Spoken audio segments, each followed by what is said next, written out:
Let's start today with Archwitch Willow. 9 mana 7/7 Battlecry. Summon a random demon from your hand and deck. And this is a Warlock minion, obviously. So the obvious place to start is by searching Demon to see what Warlock can do with this. It's probably not going to be a great idea to cheat out a bunch of shitty little 1-drops. 2-drops, probably not. Maybe Nightshade Matron is like a pretty good target for this. But are we playing Nightshade Matron in a deck that would want this kind of effect? Probably not. Aranasi Broodmother is probably one of the more realistic things we could be hitting with this. But, I mean, like, pulling a Broodmother out of your deck means you're not getting the healing, which is kind of sad. But, other than that, I mean, if you play a 7/7 that makes 2/4/6 taunts, that is pretty decent value. Probably the best thing we could pull would be the Enhanced Dreadlord. But at that point, you do have to put Enhanced Dreadlord in your deck, which is a little bit sketchy. I'm not the biggest fan of that, but if you do hit it, it is pretty good. So we're really just looking at Broodmother and Dreadlord. I guess maybe there's something in neutral that we would be excited to hit. No surprises, there is not.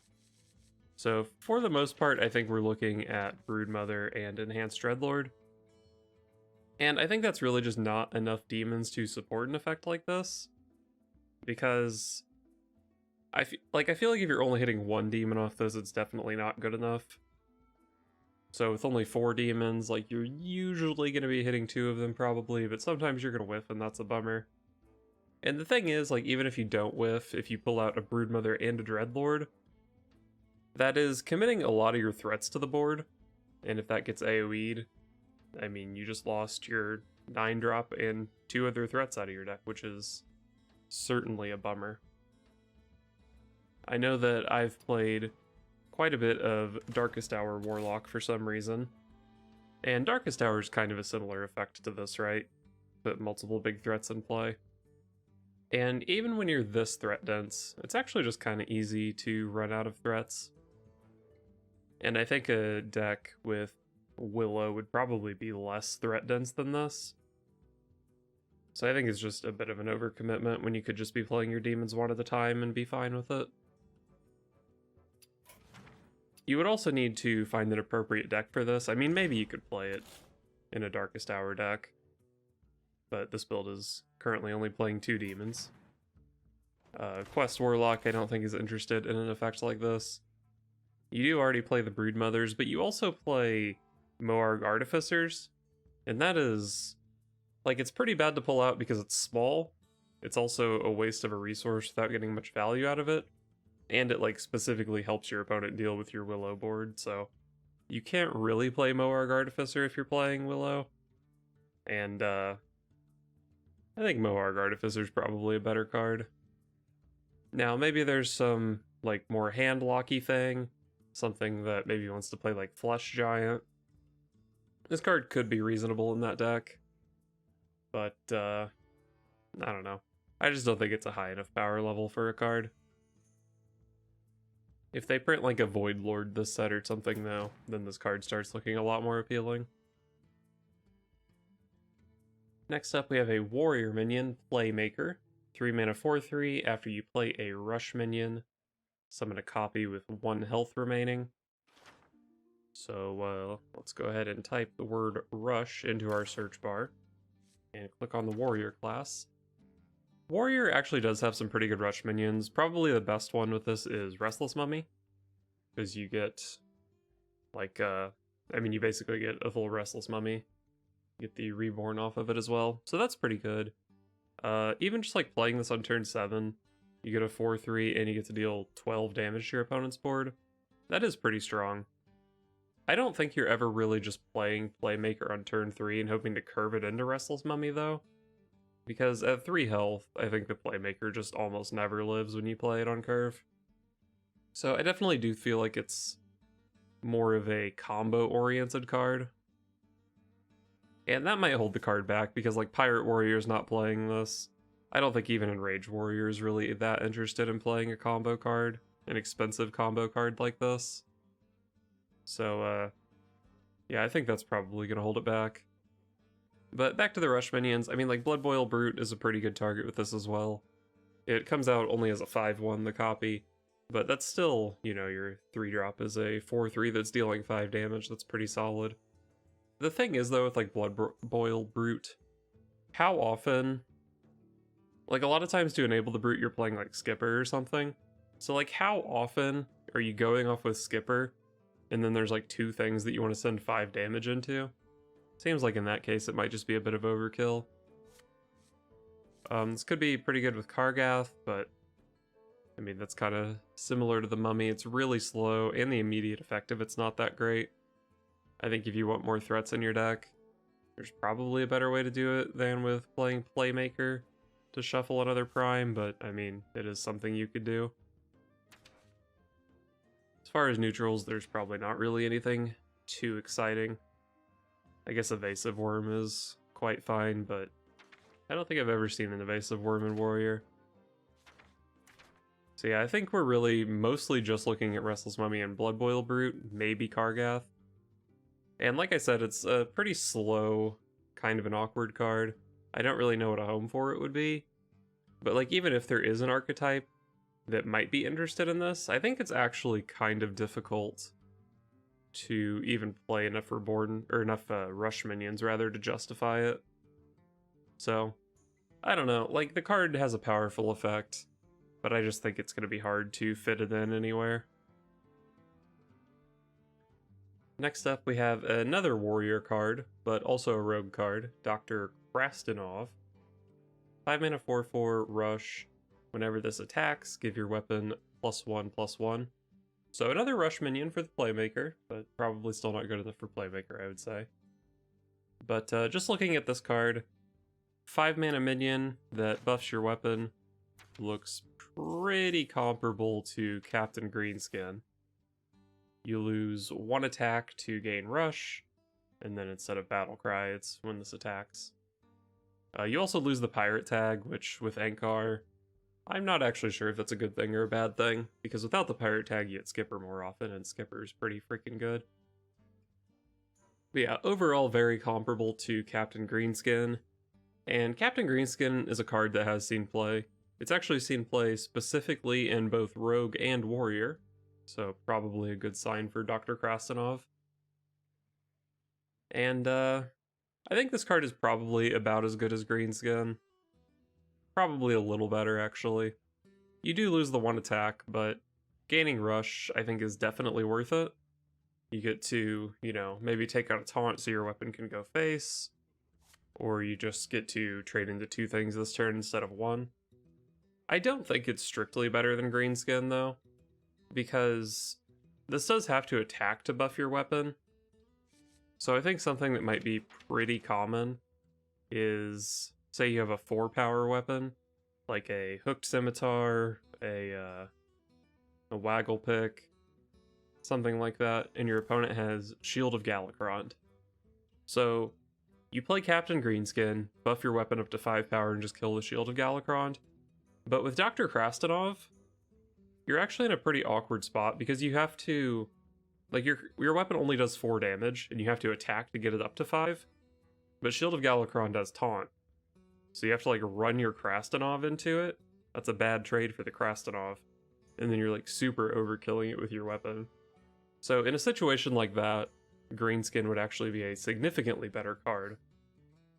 Or just even in the situation where, say, your opponent doesn't have a minion at all.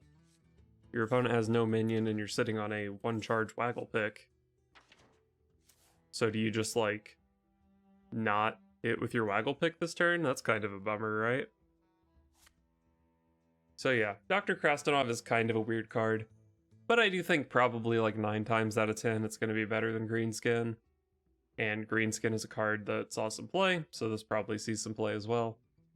Probably goes in the decks that play that other rogue/warrior card, the Steel Dancer, I think it was called, that makes a minion based on the attack of your weapon. Probably goes in a deck like that. I think Aggro Rogue is getting some other tools as well, so probably sees play there. Next up we have Flinger. a 1-mana 1/1 battle cry, deal 1 damage, spell burst, return this to your hand. So this is basically an Elven Archer, but you can play a spell to reuse it basically. So it's a repeatable Elven Archer, depending on the situation. So I'm gonna be honest, I really don't know what to do with this card. It feels powerful. It feels like it can do some cute stuff. But it also feels like pretty situational. I guess, I mean, if you're just like playing this in Rogue and then you shoot something and then backstab something else and then shoot something else, that's reasonable, I guess. Rogue does have some other cheap spells to potentially enable it. This thing can go face, so you know, maybe you play it in Hunter with Rapid Fire, and then that's 5 mana, deal 5 damage. That's cute. Hunter does have possibly more efficient ways to deal 5 damage, but you know, maybe they want both. And of course, in a pinch, this can just be Elven Archer. You don't have to spell burst this card every time you play it. And Elven Archer is a card that has seen constructed play, but that was with Christology still being in standard. I think that's the only time Elven Archer has been in the deck. So without Christology, I'm not as convinced that the Pin Flinger will be good. Although Paladin does have another card draw thing that would draw this specifically. And in Paladin, I don't think they actually have any 0-cost spells, but they do play Library of Wisdom, which can be a 0-cost spell. So you can Pin Flinger and then buff something, and then trade off the thing, and, you know, Pin Flinger again, and then Library of Wisdom again, trade off another thing to get your wisdom back, and you can do some Pin Flinger stuff there. But I don't know that Paladin necessarily does much with it, other than the Library of Wisdom thing. I mean, it does work with like equality and stuff too. So, I don't know, maybe a Paladin card. It's kind of hard to say. This card's really open-ended and pretty hard to evaluate. But I do think probably the most likely scenario is it just doesn't see much play, because it's a little bit situational and a little bit too low impact. 1-drops that you don't want to play on turn 1 are pretty sad. Next up we have Star Student Stelina, a Demon Hunter legendary. 4 mana 4/3 outcast. Look at 3 cards in your opponent's hand, shuffle 1 of them into their deck. So this is another hand disruption card, which we know people always love. But I'm not convinced that it's very strong. It's a 4 mana 4/3 that creates like 1 card advantage kind of. So I think it's actually pretty comparable to Henchclan Burglar. And Henchclan Burglar is a card that sees very limited play, and when it does see play, it's mostly just to activate like Vendetta or Underbelly Fence. And I don't think Stelina has any specific synergies like that. So not off to a great start for the card, I would say. It is a little bit different than the Burglar though, in the sense that Burglar can kind of whiff and just give you bad cards, and with Stelina's effect, if it's a card your opponent put into their deck, you can't really whiff on making them get rid of one, unless their hand is just garbage already anyway, in which case you're like kind of fine with that, I guess. But I still do think it's comparable, 4 mana 4/3 card advantage thing. And in the case of Stelina, it is an outcast card, so you don't even always get the effect, which makes it even less consistent than the Burglar, I would say. Of course, you can sometimes just target, you know, a healing spell or an AoE card, and that can help your Demon Hunter, your aggro Demon Hunter, push for the win. But in that case, like, what if you just played Chillwind Yeti or something? That's probably pretty good against AoE on turn 4 anyway. Like, not as good if you happen to specifically get rid of their Crazed Netherwing or whatever. But like, in the specific example of Crazed Netherwing, your opponent probably has like 7 or 8 cards in their hand. You might not even hit their AoE, you might not even hit their healing card. So you might just be better off playing something that just survives and continues to threaten them if they do have AoE.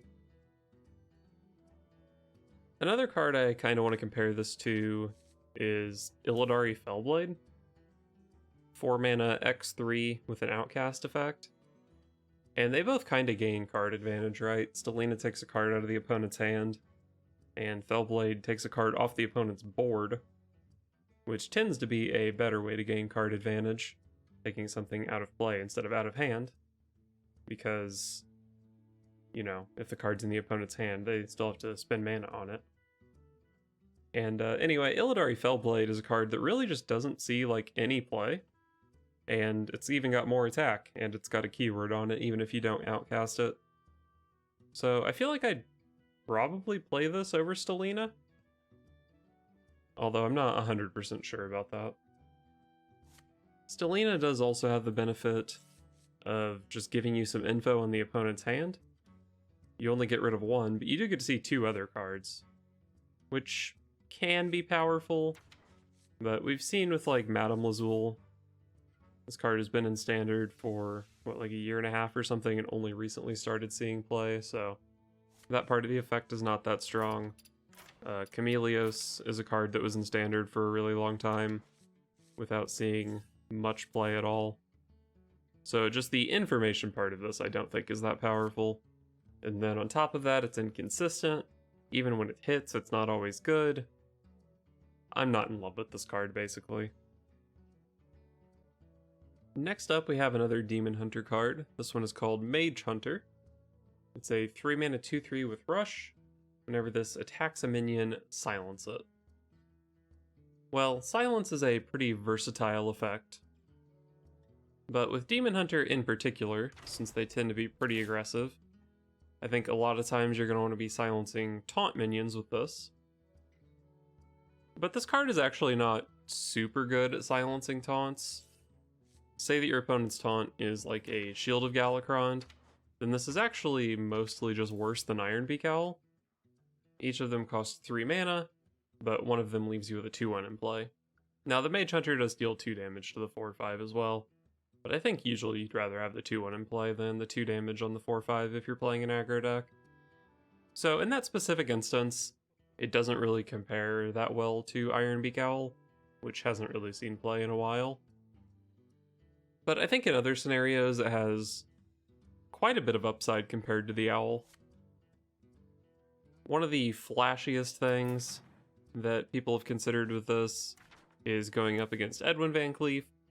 So your opponent makes a 10/10 Edwin, and not only does this silence it, but it also removes the 2/2. So either way, with Owl or Magehunter, you get a 2/1, but this thing kills the 2/2 instead of Owl, which leaves a 2/2. So in that situation, it is quite a bit better than the Owl, I would say. Something that's less flashy, but honestly probably more relevant, is against Battle Fiend. So a lot of times, at this point in the game, the opponent's Battle Fiend is going to be like a 3/2. So you run your Magehunter into it, you kill it off, you silence it, you kill it off, and you end up with a 2/2. That's pretty solid. One interaction I haven't seen mentioned too much, which is also relevant against Demon Hunter, is against an Enrage minion with a Guardian Augmerchant Divine Shield. So say your opponent has like a 4/2 Bone Chewer Brawler with Divine Shield. Magehunter actually silences off the Divine Shield, silences off the Enrage effect, so this goes down to 2 power instead of 4, and then it still value trades it. So Magehunter is like really strong against that. So overall, it seems like this card could actually be quite strong in the Demon Hunter mirror without even, you know, silencing taunts or whatever.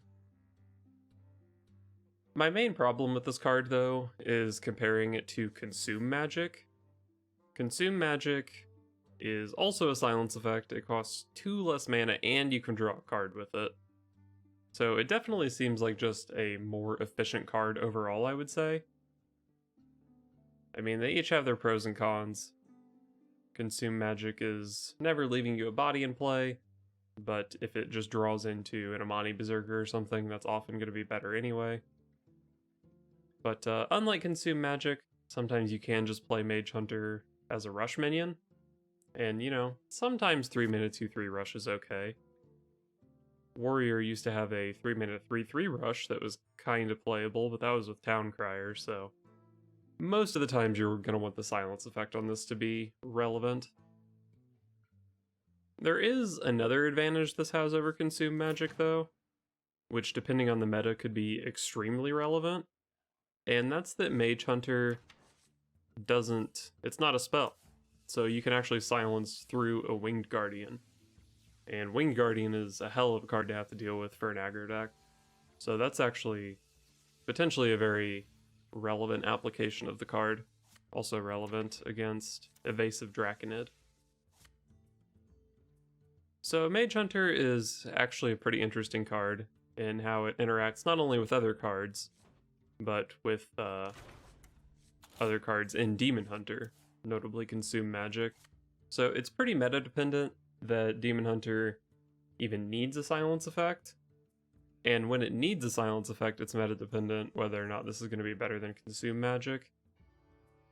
But I do think this card is strong enough to be playable.